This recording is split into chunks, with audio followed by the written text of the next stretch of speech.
तो दोस्तों पीएम मोदी ने कांग्रेस पर आरोप लगाया कि उन्होंने वंदे मातरम के टुकड़े टुकड़े किए। और पीएम मोदी ने लोकसभा में ये भी कहा कि अब नेहरू के बाद जो है राहुल गांधी भी कर रहे हैं देश के जो राष्ट्रगीत है वंदे मातरम उसका अपमान। तो दोस्तों जानते हैं क्या है पूरा मुद्दा, क्या है इतिहास से जुड़े फैक्ट, क्या है इतिहास से जुड़े इसके फैक्ट जिसकी बात पीएम मोदी कर रहे हैं। तो आइए जानते हैं। दोस्तों पहले मैं चाहूंगा आप ये वीडियो देखिए।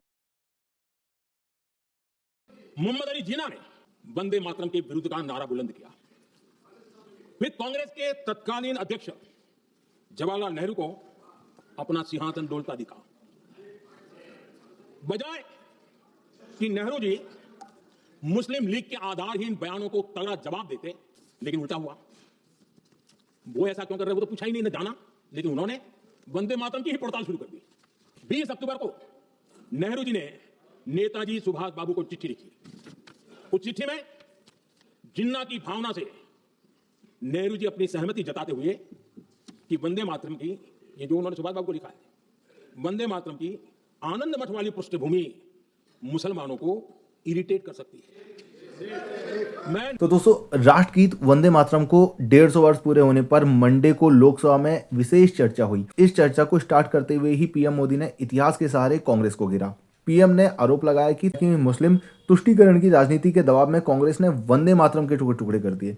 उन्होंने कहा कि कांग्रेस वंदे मातरम गीत के बंटवारे के लिए झुकी, इसीलिए कांग्रेस को एक दिन भारत के बंटवारे के लिए भी झुकना पड़ा। उन्होंने कहा कि दुर्भाग्य से कांग्रेस की जो नीति पहले थी वैसी नीति आज भी है।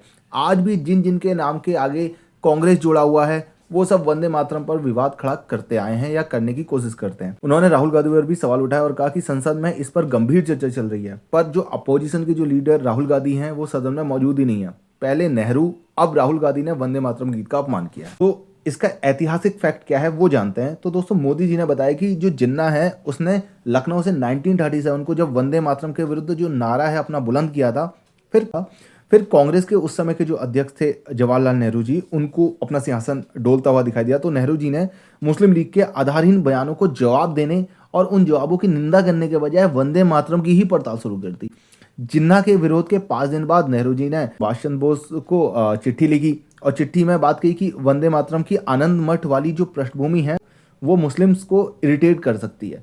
नेहरू जी ने लिखा कि मैंने वंदे मातरम गीत की पृष्ठभूमि पढ़ी है और मुझे लगता है कि ये जो पृष्ठभूमि है उससे मुस्लिम भड़केंगे। तो मोदी जी ने बताया कि इसके बाद कांग्रेस की तरफ से बयान आया कि 26 अक्टूबर, उस वक्त की बात है 37 की बात, तो 26 अक्टूबर जो कांग्रेस की जो कार्य समिति की बैठक होगी कोलकाता में, उस पर वंदे मातरम की समीक्षा की जाएगी इतिहास में।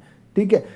फिर उसके बाद दोस्तों मैं आपको बता दूं वो जो बैठक हुई होगी उस बैठक में फाइनली ये निर्णय लिया गया कि वंदे मातरम का जो 6 स्टैंजा है, इसके टोटल जो गीत है इसमें 6 स्टैंजा है, लेकिन इसके सिर्फ 2 स्टैंजा, शुरुआत के जो 2 स्टैंजा है वही स्वीकार किए जाएंगे और बाद में यही 2 जो स्टैंजा हैं ये भारत के राष्ट्रीय गीत के रूप में भी स्वीकार किए गए।